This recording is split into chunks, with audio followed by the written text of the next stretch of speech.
Assalamualaikum warahmatullahi wabarakatuh. Hamdan wa syukranillah, salatan wa salaman ala rasulillah. Selamat pagi, apa kabar semuanya? Baik. Selamat pagi, apa kabar semuanya? Baik. Siapkah kalian untuk mendengar? Siap. Kak Nisa akan bercerita tentang lahirnya Nabi Isa. Siapkah kalian untuk mendengar? Siap. Sekali lagi, siap. Kurang keras, siap. Pada kesempatan kali ini, Kak Nisa akan bercerita tentang seorang nabi. Beliau adalah nabi yang lahir tanpa seorang ayah. Beliau adalah seorang nabi yang ketika baru lahir dan masih bayi, beliau mampu berbicara, mampu membela ibunya. Siapa ya nama nabinya? Ada yang tahu? Ya, betul sekali. Namanya adalah Nabi Isa alaihi salam. Nah, pada zaman dahulu kala, di sebuah kampung ada seorang wanita yang sangat menjaga kehormatan dirinya, sangat menjaga kesucian dirinya, kemudian sangat menjaga ketaatannya kepada Tuhannya, yaitu Allah Subhanahu wa Ta'ala. Nah, karena sifatnya yang sangat mulia, Allah pun memilih dirinya untuk mengandung seorang nabi. Nah, Allah berfirman, "Hai Maryam, telah datang hal menggembirakan kepadamu, yaitu datangnya seorang nabi bernama Al-Masih Isa putra Maryam. Beliau adalah seorang yang terkemuka yang sangat terkenal di langit dan juga di bumi. Beliau termasuk orang-orang yang didekatkan kepada Allah." Mendengar hal tersebut, Maryam pun merasa heran. Apa yang terjadi? Bagaimana mungkin aku akan melahirkan seorang bayi tanpa seorang suami? Namun, karena hal tersebut adalah perintah dari Allah, maka Maryam pun dengan rendah hati, dengan rendah diri menerima hal tersebut. Kemudian, malaikat Jibril datang menemui Maryam untuk meniupkan ruh ke dalam perut Maryam. Hari demi hari, bulan bertambah bulan, perut Maryam semakin membesar.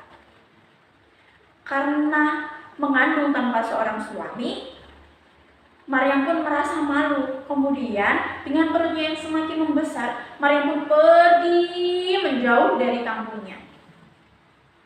Menjauh dari kaumnya. Sampai suatu padang pasir yang sangat telah jauh dari kampungnya, Maryam pun merasa perutnya yang sangat sakit karena akan melahirkan. Dengan sisa-sisa tenaga, dengan rasa lelah dan juga sakit, Maryam pun akhirnya bersandar di pelepah pohon kurma. Kemudian karena rasa sakit yang amat sangat sakit, Maryam pun mengucapkan, "Ya Allah, alangkah lebih baik jika aku mati sebelum ini, ya Allah." Mendengar hal tersebut, Allah pun menggembirakan hati Maryam. "Hai Maryam, janganlah kamu bersedih hati, wahai Maryam. Goyangkanlah pohon kurma tersebut dan makanlah buahnya." Kemudian dengan sisa-sisa tenaga yang dimiliki oleh Maryam karena rasa sakit dan juga kelelahan telah berjalan begitu jauh, Maryam pun menggoyangkan pohon kurma itu. Dan akhirnya buah kurmanya jatuh, kemudian Maryam memakannya. Kemudian setelah mengisi tenaga dengan memakan buah kurma tersebut, kemudian Maryam melahirkan seorang bayi, yaitu Nabi Isa alaihi salam. Nah, apakah Nabi Isa ketika baru lahir menangis, teman-teman? Jawabannya tidak. Jadi, dalam hadis dijelaskan bahwa semua anak Adam yang lahir di muka bumi ini akan menangis karena disentuh oleh setan, kecuali dua, yaitu Maryam dan juga anaknya Isa. Jadi, ibunda Maryam dan juga anaknya Isa lahir di muka bumi ini tidak menangis. Kemudian setelah melahirkan seorang bayi tadi, Maryam pun dengan sisa tenaga dan juga masih kelelahan kembali ke kampungnya. Kemudian apa yang terjadi di kampungnya adik-adik? Apa yang terjadi ketika seorang perempuan yang hamil kemudian punya seorang anak balik ke kampungnya, kemudian melihat hal tersebut, penduduknya itu memfitnah Maryam dengan masih bayi yang masih ada dalam kandungan Maryam. Kemudian para penduduknya memfitnah Maryam. Hai Maryam, bagaimana mungkin kamu bisa memiliki seorang bayi Maryam? Dari mana saja kamu selama ini Maryam? Apakah kamu berbuat yang tidak baik Maryam? Bagaimana mungkin Maryam kamu bisa memiliki seorang bayi? Apa yang kamu lakukan selama ini Maryam? Ayahmu bukanlah seorang yang sangat jelek akalnya. Ayahmu bukan seorang yang tercela akhlaknya Maryam. Bagaimana mungkin kamu bisa melakukan itu Maryam? Ibumu bukan seorang yang tidak baik Maryam. Ibumu bukan seperti itu Maryam. Bagaimana mungkin kamu bisa memiliki seorang bayi Maryam? Cepat katakan Maryam, apa yang telah kamu perbuat selama ini? Namun atas perintah Allah, Maryam sama sekali tidak menjawab apapun. Kemudian dengan Nabi Isa yang masih dalam kandungan Maryam, Maryam pun menunjuk Nabi Isa. Dijawab lagi oleh para penduduknya. Bagaimana kamu ini Maryam? Kami bertanya kepadamu. Bagaimana mungkin seorang bayi yang baru lahir bisa menjawab pertanyaan kami? Kemudian atas kehendak Allah, bayi yang masih dalam kandungan Maryam itu berbicara. Qala inni abdullahi atani alkitab wa ja'alani nabiyya wa ja'alani mubarakan aynama kuntu wa awsani bis salati waz zakati ma dumtu hayya.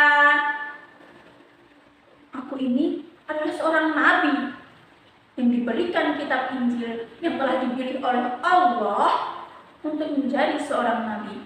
Aku diberkahi dimanapun tempatku berada. Aku diperintahkan untuk sholat dan juga berzakat seumur hidupku.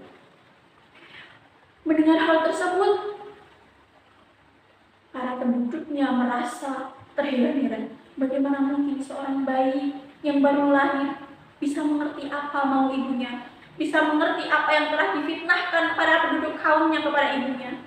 Bagaimana mungkin hal tersebut bisa terjadi? Melihat mukjizat yang dimiliki oleh Nabi Isa, karena bayi yang baru lahir tersebut bisa berbicara kepada kaumnya, kemudian para kaumnya merasa terheran-heran dan juga percaya kepada Maryam. Kemudian para kaumnya meminta maaf kepada Maryam karena telah memfitnah Maryam.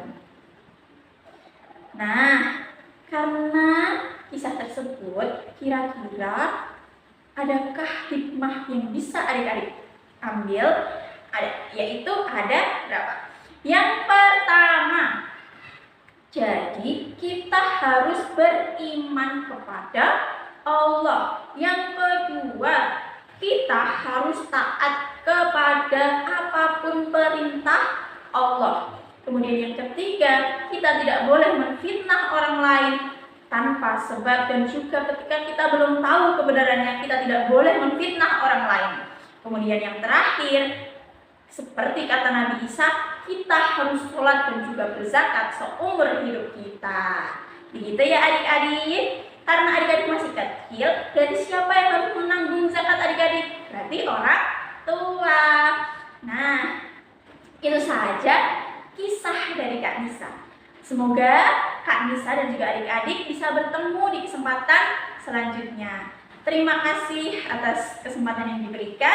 Wassalamualaikum warahmatullahi wabarakatuh.